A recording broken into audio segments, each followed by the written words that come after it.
Presenting hello. ये कहानी आज से 500 साल आगे की है, जहाँ पर इंसानों ने अब बहुत ज़्यादा तरक्की कर ली है। वो अर्थ के अलावा बहुत सारे अलग अलग प्लैनेट्स तक पहुँच चुके हैं और ऐसे एक प्लैनेट का नाम होता है मैड्रिगल, जहाँ पर अब इंसान बस चुके हैं। इस प्लैनेट पर एक खास फ्यूल है जिसका नाम है ड्यूटेरियम, और ड्यूटेरियम को यूएनएससी ऑर्गेनाइजेशन, जो कि अर्थ की ऑर्गेनाइजेशन है जिसकी आर्मी का नाम स्पार्टन्स है, वो हासिल करना चाहती है। पर मैड्रिगल पर रहने वाले इंसानों ने अब उनके खिलाफ बगावत कर दी है, लेकिन उन्हें पता है कि जल्द यहाँ पर स्पार्टन की आर्मी आकर उनके ऊपर हमला करेगी। इसीलिए मैड्रिगल का लीडर अपने एक आदमी को यूएनएससी के पास भेजता है ताकि उनकी आर्मी स्पार्टन इनके ऊपर हमला ना करे। ये शांति चाहते हैं और यूएनएससी वाले इनके प्रपोजल को एक्सेप्ट नहीं करते। इसीलिए अब मैड्रिगल पर रहने वाले इंसानों को पता है कि यूएनएससी की आर्मी स्पार्टन जल्दी इनके ऊपर हमला करेगी, जिसका सामना करने के लिए तैयार होते हैं। हालांकि ये जानते हैं कि ये यूएनएससी की आर्मी का सामना नहीं कर सकते।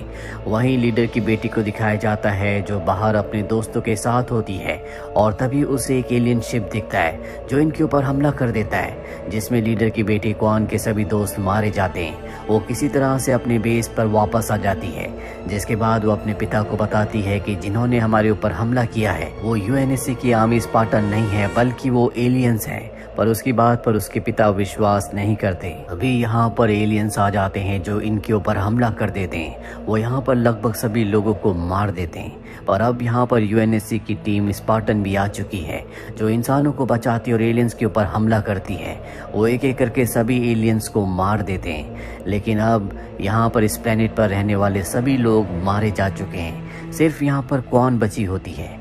इसके बाद स्पार्टन की टीम जंगल के उस हिस्से में जाती है जहाँ पर एलियंस का स्पेसशिप होता है। स्पार्टन्स के लीडर का नाम जॉन होता है। ये देखते हैं कि एलियंस ने यहाँ पर खुदाई करके एक रास्ते को खोला है, और जब ये उसके अंदर जाते हैं तो वहाँ पर इन्हें की स्टोन दिखता है। जॉन जैसे ही की स्टोन को हाथ लगाता है तो उसे विजन्स आना शुरू हो जाते हैं, जिसमें एक बच्चे को देखता है। तो बच्चा जंगल में अपनी फैमिली के साथ पिकनिक एंजॉय कर रहा होता है। जैसे वो की स्टोन को छोड़ता है उसे विजन्स आना बंद हो जाते हैं। यहाँ पर एक एलियन छुपा होता है जो सब कुछ देख रहा होता है। वहीं हमें यूएनएससी के हेडक्वार्टर को दिखाया जाता है जो अर्थ पर नहीं बल्कि रीच नाम के एक प्लेनेट पर होता है।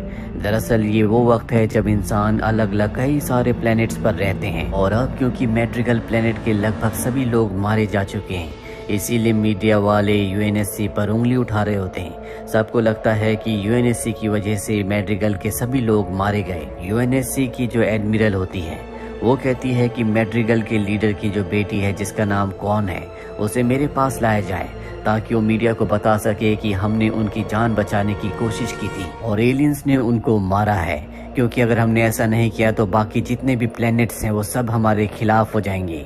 वहीं हमें एलियंस के प्लेनेट को दिखाया जाता है जिनके पास एक इंसानी लड़की भी है जिसका नाम मैकी है, और यहाँ पर जो एलियंस का लीडर होता है वो मैकी को बताता है कि जॉन नाम के एक इंसान ने जब की स्टोन को छुआ तो की स्टोन उसी तरह से एक्टिवेट हो गया जिस तरह से तुम्हारे छूने से एक्टिवेट हुआ करता था। दरअसल मैकी इंसानों से नफरत करती है क्योंकि इंसानों की वजह से उसने अपनों को खोया था और तब एलियंस ने उसे बचाया था, इसीलिए वो एलियंस के साथ है। साथ ही ये भी पता चल जाता है कि एलियंस उस खास की स्टोन को लेने के लिए मैड्रिगल प्लेनेट पर गए थे। वहीं यूएनएससी की कमांडर मिरांडा को दिखाया जाता है जो कॉन के पास जाती है और उसे कहती है कि तुम्हें मीडिया के सामने सबको बोलना होगा कि तुम्हारे प्लेनेट के ऊपर एलियंस ने हमला किया था और यूएनएससी की आर्मी यानी कि स्पार्टन्स ने तुम्हारे प्लेनेट को बचाने की कोशिश की थी। कौन कहती है कि मैं ऐसा तभी कहूँगी जब तुम हमेशा के लिए हमारे प्लेनेट को छोड़ दोगे, उसे आज़ाद कर दोगे, नहीं तो मैं मीडिया के सामने ये कहूँगी कि तुमने हमारे प्लेनेट को तबाह किया है और मुझे किडनैप कर लिया। ऐसा करने से यूएनएससी के ऊपर से सभी प्लेनेट्स का भरोसा उठ जाएगा, वो सब तुम्हारे खिलाफ हो जाएंगे। कमांडर मिरांडा उसकी बात मान जाती है। वहीं जॉन को दिखाया जाता है जो कमांडर मिरांडा की मॉम के पास जाता है जो कि एक साइंटिस्ट है। वो उन्हें बताता है कि जब मैंने की स्टोन को छुआ तो मुझे एक बच्चे के विजन्स आए जो जंगल में अपनी फैमिली के साथ था।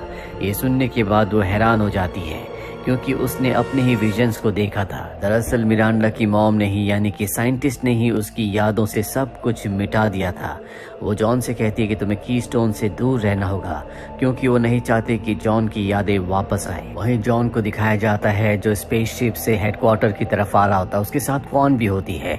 और अब यूएनएससी के जो पॉलिटिशियंस हैं उन्होंने फैसला किया है कि कौन को मार दिया जाए क्योंकि वो उन्हें ब्लैकमेल कर रही है। जॉन को कौन को मारने के ऑर्डर्स दिए जाते हैं, लेकिन जॉन को पता है कि कौन एक मासूम बच्ची है, इसीलिए वो स्पेसशिप के सभी कैमरास को बंद कर देता है और फैसला करता है कि वो कौन को नहीं मारेगा। और अब क्योंकि उसने कैमरास बंद कर दिए हैं, इसीलिए यूएनएससी को पता चल जाता है कि जॉन उनके ऑर्डर्स को फॉलो नहीं करेगा। वो अपने स्पेसशिप से जब हेडक्वार्टर पर आता है तो उसके स्पेसशिप को क्रैश कर दिया जाता है। जॉन जब बाहर निकलता है तो उसे चारों तरफ से घेर लिया जाता है। जॉन समझ जाता है कि अब उसे और कौन को अरेस्ट कर लिया जाएगा, इसीलिए कीस्टोन जो अब भी उसके पास होता है वो उसे टच करता है, जिससे एक एनर्जी वेव निकलती है और यूएनएससी का पूरा सिस्टम कोलैप्स कर जाता है। साथ ही उसका स्पेसशिप भी ठीक हो जाता है, जिससे जॉन कॉन को लेकर यहाँ से निकलकर एक दूसरी जगह जाता है जो कि एक अलग प्लेनेट है। यहाँ पर जितने भी लोग रहते हैं वो सब के सब क्रिमिनल्स हैं। दरअसल जॉन का एक दोस्त यहाँ पर रहता है जो पहले उसके साथ ट्रेनिंग में था और उसे पता था कि यूएनएससी वाले उन्हें हथियार की तरह इस्तेमाल कर रहे हैं, इसीलिए वहाँ से भाग रहा था। हालांकि जॉन ने उसे देख लिया था पर जॉन ने उसे जाने दिया और अब जॉन उसके पास मदद के लिए आया है। जॉन को देखकर वो बहुत खुश होता है। जॉन को वो अपने परिवार से भी मिलवाता है। वहीं हमें यूएनएससी की एक मीटिंग को दिखाया जाता है जहां पर सब के सब परेशान होते हैं कि जॉन उनके कंट्रोल से अब निकल चुका है, वो उनके लिए खतरा बन सकता है। और यहाँ पर कमांडर मिरांडा की मॉम भी होती है जो कि वो साइंटिस्ट है जिसने इस पूरे के पूरे स्पार्टन प्रोजेक्ट को बनाया है। वो सबको बताती है कि मैं अपने नए ओडाना प्रोजेक्ट से जॉन को पूरी तरह से कंट्रोल कर सकती हूँ, उसे वापस ला सकती हूँ, और इसके लिए मुझे ह्यूमन क्लोनिंग करनी होगी ताकि मैं इंसान के दिमाग के हिस्से को इस्तेमाल कर सकूं, तभी मेरा प्रोजेक्ट पूरा होगा। यूएनएससी उसे इस बात की परमिशन दे देती है। वहीं जॉन को दिखाया जाता है जो कीस्टोन को लेकर एक आदमी के पास जाता है जिसे कुछ साल पहले एलियंस ने अगवा कर लिया था। वो जॉन को बताता है कि इसे हर कोई एक्टिवेट नहीं कर सकता, इसे कोई खास ही इंसान एक्टिवेट कर सकता है, और जब भी एक्टिवेट होता है तो तुम्हें एक एनर्जी का गोला दिखता है और एलियंस उसी जगह पर जाना चाहते हैं क्योंकि वहाँ पर एक ऐसा हथियार है जिससे कोई भी बहुत ज़्यादा स्ट्रॉन्ग हो सकता है और उसी हथियार से संपूर्ण मानव जाति का खात्मा भी होगा। जॉन इस बारे में और भी ज़्यादा जानना चाहता है, इसीलिए एक बार फिर से कॉन को उसी जगह पर छोड़कर वो वापस यूएनएससी के हेडक्वार्टर जाता है जहाँ पर वो साइंटिस्ट से मिलता है और कहता है कि मैं कीस्टोन के बारे में जानना चाहता हूँ। साइंटिस्ट कहती है कि मैं तुम्हें इसके बारे में ज़रूर बताऊंगी। वही साइंटिस्ट ने अपने क्लोन को बना लिया होता है जिसे अब वो जिंदा कर देती है, पर जिंदा करने के बाद वो उसके दिमाग के एक हिस्से को निकाल के जॉन की बॉडी उसके दिमाग के एक हिस्से में इंजेक्ट कर देती है और तभी वो कॉर्टाना बुलाती है जो कि उसके प्रोजेक्ट का नाम है। कॉर्टाना बोलते वहाँ पर एक एआई रोबोट आ जाती है जिसे वो देख सकती है। ये देखकर वो बहुत खुश होती है कि उसका प्रोजेक्ट, उसका जो एक्सपेरिमेंट था वो पूरी तरह से सफल रहा। एआई कहती है कि मैं जॉन के पूरे दिमाग पर कंट्रोल नहीं कर पा रही। साइंटिस्ट कहती है कि मैंने जानबूझकर तुम्हें जॉन के दिमाग के एक छोटे से हिस्से में डाला है, इसीलिए ऐसा हो रहा है। वहीं दूसरी तरफ यूएनएससी के स्पेसशिप को दिखाया जाता है जो अंतरिक्ष में कहीं जा रहा होता है और तभी उनके सामने एलियंस का स्पेसशिप आ जाता है जिसके अंदर से एक लड़की उनसे संपर्क करती है और डरी हुई आवाज में कहती है कि मेरे पूरे परिवार को एलियंस ने मार दिया, मुझे मदद की जरूरत है, मैं इसमें अकेली हूँ। जिसके बाद उसे यूएनएससी के स्पेसशिप में ले आया जाता है और ये और कोई नहीं बल्कि मैकी होती है, वही लड़की जो एलियंस की साथी है जिसे बचपन में एलियंस ने बचाया था। दरअसल बचपन में एलियंस ने उस प्लेनेट पर हमला किया था जहां पर मैकी अपने दोस्त के साथ थी। उस हमले के दौरान मैकी का दोस्त मारा गया। एलियन मैकी को भी मारने के लिए आगे बढ़ता है लेकिन तभी उसका एक डिवाइस अपने आप ही एक्टिवेट हो जाता है जिससे एलियन उसे नहीं मारते और अपने साथ अपने प्लेनेट पर ले आते हैं। जिसका मतलब ये है कि मैकी के अंदर कोई खास बात है जो दूसरे इंसानों के अंदर नहीं है और एलियंस उसे इस्तेमाल करना चाहते हैं। और अब मैकी जो यूएनएससी के स्पेसशिप के अंदर आ चुकी है वो अपने अजीब से एलियन क्रिएचर से यहाँ पर सभी लोगों को मार देती है। दूसरी तरफ जॉन को दिखाया जाता है जिसे होश आ जाता है। होश आने के बाद साइंटिस्ट उसे अपने नए एक्सपेरिमेंट के बारे में सब कुछ बता देती है। साथ ही वो उससे कहती है कि तुम्हें कीस्टोन को छूना चाहिए, और जब वो कीस्टोन को छूता है तो एक बार फिर से उसे अजीब अजीब से विजन्स आने लगते हैं, और ऐसा करने से जॉन का जो ब्लड प्रेशर होता है बहुत ज़्यादा हाई होने लगता है। इसीलिए साइंटिस्ट उसे रोक लेती है, और अब जॉन की बॉडी के अंदर एक खास डिवाइस होता है जो उसकी फीलिंग्स को एक्टिवेट नहीं होने देता। ये बात जॉन के उस दोस्त ने जिसके पास वो कॉन को छोड़ कर आया है उसे बताई होती है, और अब जॉन उस डिवाइस को अपनी बॉडी से निकाल लेता है। जब वो बाहर जाता है तो उसे वहाँ पर एक डॉग दिखता है जिससे उसके अंदर फीलिंग्स आना शुरू हो जाती है। वापस आकर एक बार फिर से कीस्टोन को टच करता है, उसे अपने विजन्स आते हैं। इस बार उसे पता चल जाता है अपने विजन्स में जिस बच्चे को देखता है वो उसी का बचपन है।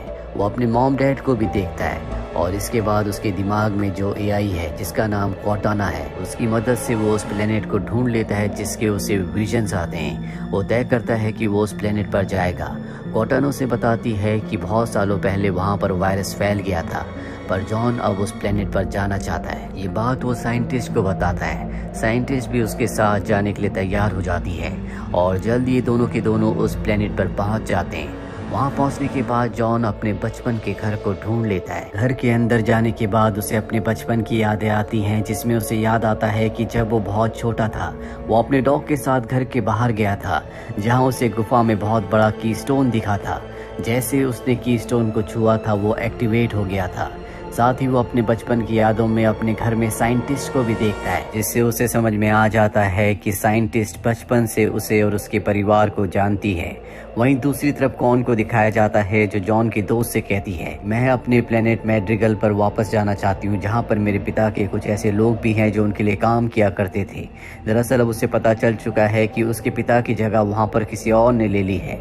हालांकि जॉन का दोस्त वहाँ पर नहीं जाना चाहता, क्योंकि उसने जॉन से वादा किया था कि वो कॉन को हर खतरे से बचाएगा और उसे अपने पास ही रखेगा। और जब कॉन उसे कहती है कि इस काम के बदले मैं तुम्हें अच्छे खासे पैसे दूंगी, तो जॉन का दोस्त उसकी बात मान जाता है और जल्दी उसे मैड्रिगल प्लेनेट ले आता है, जहां पर कॉन को पता चलता है कि उसके पिता के जो लोग बचे हुए हैं उन्होंने अब यूएनएससी के खिलाफ लड़ना छोड़ दिया है।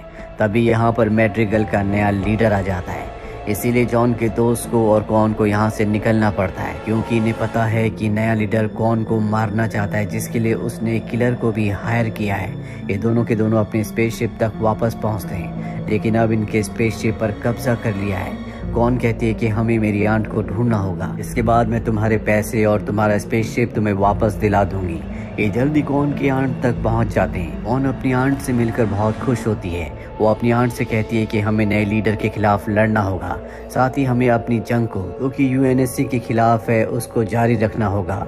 यहाँ पर उसकी आंट बताती है कि आज से कई साल पहले रेगिस्तान में तुम्हारे पिता को मिस्टिक लोग मिले थे, जिनसे मिलने के बाद तुम्हारे पिता ने यूएनएससी के खिलाफ जंग का ऐलान कर दिया था। और अब यहाँ पर वो किलर आ जाती है जिसे यहाँ के नए लीडर ने कॉन को मारने के लिए हायर किया है। वो कॉन की आंट को मार देती है, और इससे पहले कि वो कॉन को मारती, जॉन का दोस्त कॉन के साथ इस जगह से निकल जाता है। वहीं जॉन को दिखाया जाता है जो अपने बचपन की यादों से उस बड़े कीस्टोन तक पहुंच जाता है, जिसके बाद साइंटिस्ट यहाँ पर यूएनएससी की अपनी टीम को बुला लेती है।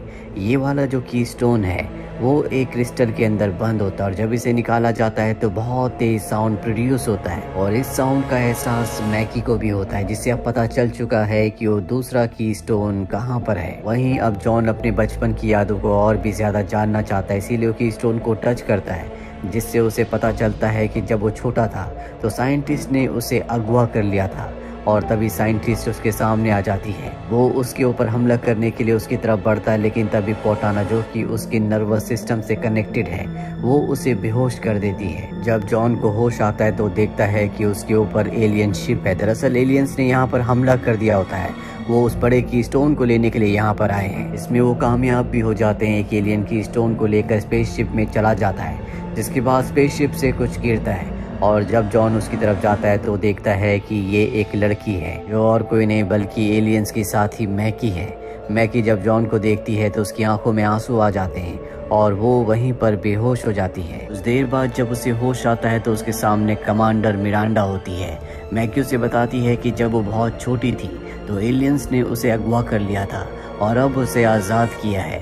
जॉन भी यहाँ पर आ जाता है। मैकी जॉन को बताती है कि एलियंस उसकी स्टोन को अपने पवित्र प्लेनेट पर लेकर गए हैं। जिस तरह से तुम्हारे छूने से की स्टोन एक्टिवेट हो जाता है, उसी तरह से मेरे छूने से भी वो एक्टिवेट होता है। वही यूएनएससी की मीटिंग बैठती है जिसमें सब के सब जॉन को ब्लेम कर रहे होते हैं कि उसी की वजह से एलियन की स्टोन को ले गए, क्योंकि उसे की स्टोन की रक्षा करनी थी। लेकिन उस वक्त जॉन के एक साथी स्पार्टन की जान खतरे में थी, वो उसे बचाने के लिए चला गया था, इसीलिए एलियंस की स्टोन को अपने साथ ले गए और इसके लिए जिम्मेदार साइंटिस्ट को भी समझा जा रहा होता है। वहीं जॉन साइंटिस्ट के पास जाता और कहता है कि मुझे अगवा क्यों किया, मेरे अगवा होने के बाद मेरे परिवार का क्या हुआ, क्या उन्होंने मुझे ढूंढा नहीं। साइंटिस्ट कहती है कि हम उन्हीं बच्चों को अगवा करते थे जो ताकतवर थे, ताकि हम अपनी स्पार्टन की आर्मी बना सकें। जिस भी बच्चे को अगवा करते थे उसका क्लोन बनाकर उसके घर पर छोड़ दिया करते थे, जिसकी कुछ वक्त बाद मृत्यु हो जाती थी। और साइंटिस्ट की बेटी वंडर मिरांडा भी ये बात सुन लेती है। इसके बाद जॉन अपनी उस दोस्त के पास जाता है जिसकी जान बचाने की वजह से एलियंस की स्टोन को ले गए थे, और वो उसे स्पार्टन प्रोजेक्ट का सारा सच बता देता है। वही साइंटिस्ट जो पूरी की पूरी स्पार्टन आर्मी को कंट्रोल करती है, क्योंकि उसी ने उन्हें बनाया है, उसे उसके काम से हटा दिया जाता है, उसे यहाँ से दूर भेजा जा रहा होता है। और अब उसकी पूरी की पूरी जिम्मेदारी उसकी बेटी कमांडर मिरांडा को दे दी जाती है। मिरांडा जॉन और मैकी को बताती है कि तुम दोनों का डीएनए बाकी इंसानों से पूरी तरह से अलग है, तुम दोनों का डीएनए एक जैसा है। साथ ही यहाँ पर यूएनएससी वाले उस प्लेनेट को ढूंढ रहे होते हैं जहाँ एलियंस की स्टोन को ले गए हैं, लेकिन इन्हें उस प्लेनेट के बारे में कुछ भी पता नहीं चलता। इसीलिए जॉन मैकी के पास आता है, पर तभी उसकी तबीयत खराब होना शुरू हो जाती है। मैकी जॉन से कहती है कि की स्टोन को बार बार छूने की वजह से तुम्हारे साथ ऐसा हो रहा है। अगर तुम की स्टोन के सामने जाओ और अपने आप को सरेंडर कर दो तो तुम्हारी ताकत बढ़ जाएगी, की स्टोन तुम्हारा गुलाम बन जाएगा। और इसके बाद जॉन छोटे वाले की स्टोन के पास जाता है जो उसे सबसे पहले मिला था। जैसे वो उसे छूता है उसे अपने बचपन की यादें आती हैं, और अगले पल वो देखता है कि वो किसी अनजान दुनिया में पहुंच चुका है। वहीं दूसरी तरफ कॉन को दिखाया जाता है जो रेगिस्तान में मिस्टिक लोगों को ढूंढ रही होती है।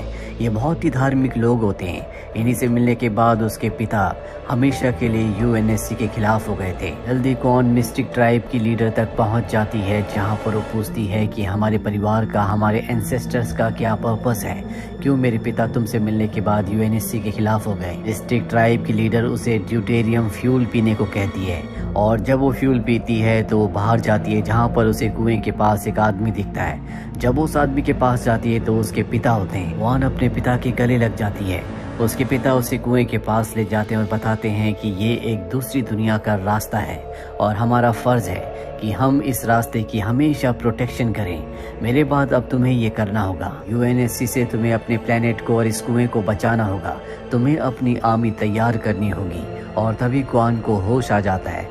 दरअसल वो अपनी कॉन्शियसनेस में सब कुछ देख रही होती है। अब उसे पता है कि उसे क्या करना है, क्योंकि उसके पिता ने कहा था कि तुम्हें अपने मिलिट्री बेस में जाना होगा। क्वान यहाँ से मिलिट्री बेस में चली जाती है। वहीं इस प्लेनेट का जो नया लीडर है उसे पता चल जाता है कि क्वान कहाँ पर है।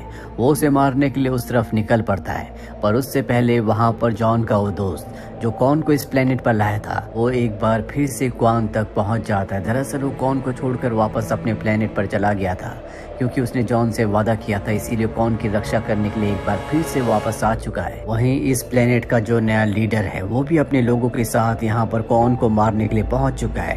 कॉन और जॉन का दोस्त छुप जाते हैं। कॉन कहती है कि मुझे पता है कि यहाँ चारों तरफ हाइड्रोजन गैस की पाइपलाइंस हैं, हम ब्लास्ट करके इन सबको मार सकते हैं। और कॉन बड़ी चालाकी से उस पाइपलाइन को ब्लास्ट कर देती है जिसमें इस प्लेनेट का नया लीडर और उसके सभी लोग मारे जाते हैं। कॉन को यहाँ बहुत सारे पैसे भी मिलते हैं, जो पैसे वो जॉन के दोस्त को उसकी मदद के बदले देती है।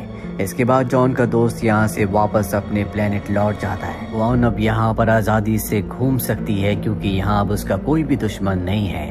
वही हमें मैकी को दिखाया जाता है, जो अब कहीं ना कहीं जॉन से प्यार करने लगी है, क्योंकि पिछली बार जब जॉन ने कीस्टोन को छुआ था और वो एक दूसरी दुनिया में चला गया था, तो मैकी भी वहाँ पर उसके साथ थी। मैकी और जॉन अगले दिन घूमने जाते हैं, जहाँ पर मैकी जॉन को बताती है कि जिस दुनिया में हम पहुँच गए थे शायद वही हेलो है जहाँ पर एलियंस पहुँचना चाहते हैं। इसके बाद जॉन अपने सीनियर्स के पास आता और कहता है कि मैं चाहता हूँ कि आप मैकी को कीस्टोन को छूने दें, क्योंकि अगर वो कीस्टोन को छुएगी तो उसे दूसरे बड़े वाले कीस्टोन की लोकेशन का पता चल जाएगा। उसके सीनियर्स उसकी बात मान जाते हैं। जॉन ये बात बताने के लिए रात को मैकी के पास जाता है। ये दोनों के दोनों एक दूसरे के बहुत करीब आ जाते हैं और जब जॉन सो रहा होता है तो मैकी के पास मौका होता है कि वो जॉन को मार दे, क्योंकि एलियंस ने उसे इसी काम के लिए यहाँ पर भेजा था। पर अब वो जॉन से प्यार करती है, इसीलिए वो ऐसा नहीं कर पाती। वही साइंटिस्ट को दिखाया जाता है जो कोर्टाना यानी कि एआई की मदद से जॉन के ऊपर पूरी तरह से नजर रख रही होती है, क्योंकि कहीं ना कहीं उसके दिमाग के एक हिस्से में साइंटिस्ट ने कोर्टाना यानी कि एआई को उसके दिमाग में फिक्स कर दिया होता है। और अब उसे पता चल चुका है कि जॉन और मैकी एक दूसरे से प्यार करते हैं। इसीलिए जॉन के जाने के बाद वो मैकी से कांटेक्ट करती और बताती है कि यूएनएससी के जो लोग हैं वो बहुत ज़्यादा सेल्फिश हैं, वो तुम्हें और जॉन को मार देंगे, उन्हें सिर्फ की स्टोन्स चाहिए, तुम किसी भी तरह से जॉन और दोनों की स्टोन्स को लेकर मुझ तक पहुंच जाओ। पर मैकी उसका काम करने से मना कर देती है, जिसके बाद साइंटिस्ट सब के सब स्पार्टन्स को ये ऑर्डर देती है कि मैं तुम्हारी कमांडर ऑफिसर हूँ, इसीलिए आज के बाद तुम मेरे अलावा किसी की कमांड को नहीं मानोगे। दरअसल इसी ने इन सब को बनाया है, इसीलिए सब इसकी बात मानने के लिए तैयार हो जाते हैं। साइंटिस्ट कहती है कि जॉन, मैकी और दोनों की स्टोन्स को लेकर जल्द से जल्द तुम्हें मेरे पास लाना होगा। यहाँ पर जॉन की वो दोस्त होती है जिसे जॉन ने बचाने की कोशिश की थी, जिस वजह से एलियंस की स्टोन को लेकर चले गए थे, जिसका नाम काई है। वो साइंटिस्ट की बात का विरोध करती है, जिसके बाद साइंटिस्ट के कहने पर उसे पकड़कर नीचे बेसमेंट में बंद कर दिया जाता है। और अब साइंटिस्ट अपनी एआई कोर्टाना से कहती है कि तुम्हें जल्द से जल्द जॉन के पूरे दिमाग पर अपना कंट्रोल लेना होगा। लेकिन कोर्टाना ऐसा नहीं करना चाहती, क्योंकि अगर उसने ऐसा किया तो जॉन की मृत्यु हो जाएगी। वहीं हमें कमांडर मिरांडा को दिखाया जाता है जो साइंटिस्ट की बेटी है। उसे उस स्पेसशिप की रिकॉर्डिंग मिलती है। इस स्पेसशिप में मैकी ने यूएनएससी के बहुत सारे लोगों को मार दिया था। वो समझ जाती है कि मैकी यहाँ पर इन्हें मारने के लिए आई है। वहीं मैकी और जॉन को दिखाया जाता है जो उस रूम की तरफ जा रहे होते हैं जहाँ पर की स्टोन है। और तभी एआई कोर्टाना, जो कि जॉन के दिमाग के एक हिस्से से कनेक्टेड है, वो उसे साइंटिस्ट के पूरे प्लान के बारे में बता देती है। जॉन को समझ में आ जाता है कि जल्दी स्पार्टन्स इनके ऊपर हमला करने वाले, इसीलिए छुपने की कोशिश करता है। लेकिन अब स्पार्टन यहाँ पर पहुंचकर उसके ऊपर हमला कर देते हैं। मैकी यहाँ से भागकर मदद मांगने के लिए जाती है और तब तक वहाँ पर कमांडर मिरांडा भी आ जाती है, जिससे अब मैकी की सच्चाई पता है।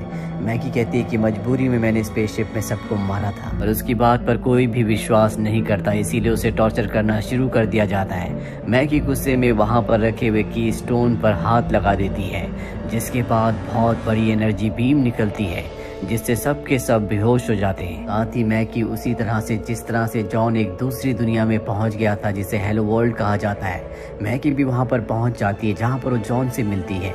वो जॉन को कहती है कि अलविदा, और उस जगह से चली जाती है। वहीं जॉन को दिखाया जाता है जो उस रूम की तरफ भागता हुआ आ रहा होता है जहाँ पर की स्टोन था। वहाँ पर कमांडर मिरांडा होती है जो जॉन को बताती है कि मैकी यहाँ से की स्टोन को लेकर निकल चुकी है। जॉन उसे रोकने के लिए जाना चाहता है, लेकिन यहाँ पर स्पार्टन की आर्मी यानी कि उसके साथी उसे रोक लेते हैं। जॉन सबको बताता है कि किस तरह से साइंटिस्ट ने उन सब को स्पार्टन की आर्मी में भर्ती करने के लिए बचपन में अगवा कर लिया था और उनके परिवार के पास उनके क्लोन्स को भेज दिया गया, जिन क्लोन्स की जल्दी मृत्यु हो गई। हमारे परिवार को कभी हमारी सच्चाई के बारे में पता नहीं चला और हम उनसे हमेशा के लिए अलग हो गए। अब सब के सब जॉन का साथ देने के लिए तैयार हैं। वो मैकी को रोकना चाहते हैं, लेकिन मैकी यहाँ से स्पेसशिप से अब तक निकल चुकी होती है। ये साइंटिस्ट भी यहाँ से भाग जाती है, क्योंकि उसे पता है कि सबको उसकी सच्चाई के बारे में पता चल चुका है। वो अपने स्पेसशिप से एक प्लेनेट पर लैंड करती है, जहाँ पर उसे यूएनएससी वाले पकड़ लेते हैं, क्योंकि उन्हें पता चल चुका होता है कि वो कीस्टोन को चुराना चाहती है। वहीं जॉन अपने स्पार्टन साथियों के साथ उस प्लेनेट की तरफ निकल पड़ता है जहां पर मैकी कीस्टोन को लेकर गई है। रास्ते में एआई कोर्टाना जॉन को बताती है कि मुझे साइंटिस्ट ने तुम्हारे दिमाग पर पूरा कंट्रोल लेने का आदेश दिया था, लेकिन अगर मैं ऐसा करती तो तुम्हारी मृत्यु हो जाती। ये साइंटिस्ट जो यूएनएससी के बेस में होती है, जिसे अब गिरफ्तार कर लिया गया है, बेस में उसकी मृत्यु हो जाती है। तभी वहाँ पर कमांडर मिरांडा आती है और वो समझ जाती है कि ये असली साइंटिस्ट नहीं थी, बल्कि ये उसका क्लोन था। मैकी भी कीस्टोन को लेकर एलियंस के पवित्र प्लेनेट तक पहुंच गई होती है। जो काम उसे एलियंस ने दिया था वो उसने पूरा कर दिया और अब वो कीस्टोन को एलियंस के लीडर को दे देती है, जिसके बाद ये दोनों कीस्टोन्स को जोड़ देते हैं। यहाँ पर जॉन भी अपने साथियों के साथ पहुंच चुका है, जो एलियंस के ऊपर हमला कर देता है, लेकिन एलियंस की तादाद बहुत ज्यादा है। जॉन और उसके साथी उन्हें हरा नहीं सकते। एलियंस पूरी तरह उनके ऊपर हावी हो जाते हैं और जब मैकी ये देखती है तो जॉन और उनके साथियों को बचाने के लिए कीस्टोन को टच कर देती है, जिससे एनर्जी का एक बहुत बड़ा ब्लास्ट होता है और उस ब्लास्ट में सब के सब एलियंस दूर जाकर गिरते हैं। साथ ही अब यहाँ से हेलो जाने का रास्ता भी ऊपर आसमान में नक्शे की तरह दिखना शुरू हो जाता है और इसकी एनर्जी बहुत ज्यादा होती है जिसे मैकी बर्दाश्त नहीं कर पाती और उसकी मृत्यु हो जाती है। मैकी की मृत्यु के बाद वो नक्शा भी आसमान से गायब हो जाता है। एलियंस एक बार फिर से वापस लौट आते हैं तो जॉन और उसके साथियों के ऊपर हमला कर देते हैं। जॉन उनका सामना करने की कोशिश करता है लेकिन वो जॉन को बहुत बुरी तरह से जख्मी कर देते हैं और जॉन की अब मृत्यु होने वाली है। और मृत्यु से पहले वो एआई कोर्टाना को कहता है कि तुम मेरे दिमाग पर पूरी तरह से कंट्रोल ले लो। इसके बाद उसकी मृत्यु हो जाती है और एआई कोर्टाना उसके दिमाग पर पूरी तरह से कंट्रोल कर लेती है। इसके बाद कोर्टाना के कंप्यूटराइज्ड दिमाग के सामने एलियंस टिक नहीं पाते और यहाँ पर जॉन, जिसके अंदर कोर्टाना है, वो दोनों की स्टोन्स को और अपने साथियों को लेकर स्पेसशिप से इस जगह से निकल जाती है। जॉन के छूने से इस बार की स्टोन एक्टिवेट नहीं होता क्योंकि जॉन मारा जा चुका है। जॉन जब अपने स्पेसशिप में होता है तो उसकी साथी पूछती है क्या तुम जॉन हो, पर वो उसकी बात का कोई जवाब नहीं देता। वही साइंटिस्ट को दिखाया जाता है जो अपने साथी के साथ कहीं और है। यूएनएससी वाले उसे ढूंढ रहे हैं पर शायद उसके इरादे कुछ और ही हैं और इसी के